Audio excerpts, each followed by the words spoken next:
Welcome to my channel. இப்போ நம்ம என்ன பார்க்க போகிறோம்னா, அவசர கால ஏற்பாடுகள்.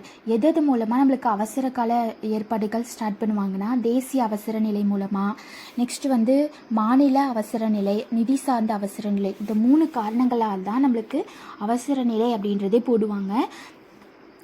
இந்த காரணம் மூலமாக நம்மளுக்கு எந்த சட்டமே இருந்தாலுமே அதை நீக்கிடுவாங்க அந்த டைமில்.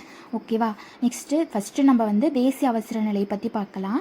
போர், வெளிநாட்டினர் ஆக்கிரமிப்பு அல்லது ஆயுதமேந்திய கிளர்ச்சி அல்லது உடனடி ஆபத்து அல்லது அச்சுறுத்துதல் காரணமாக இந்தியாவின் பாதுகாப்பிற்கு அச்சுறுத்துதல் ஏற்பட்டால் குடியரசுத் தலைவர் அரசியலமைப்பு சட்டப்பிரிவு 352 கீழ் அவசர நிலையை அறிவிக்கலாம்.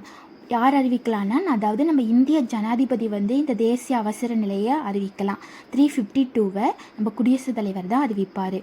போர் அல்லது வெளிநாட்டினர் ஆக்கிரமிப்பின் காரணமாக அவசர நிலை அறிவிக்கப்படும் பொழுது அது வெளிப்புற அவசர நிலை எனப்படுகிறது. அதாவது வெளிப்புற அவசர நிலைன்னு சொல்லுவாங்க. ஆயுதம் ஏந்திய கிளர்ச்சி காரணமாக அவசர நிலை அறிவிக்கப்படும் பொழுது அது உள்நாட்டு அவசர நிலை எனப்படுகிறது.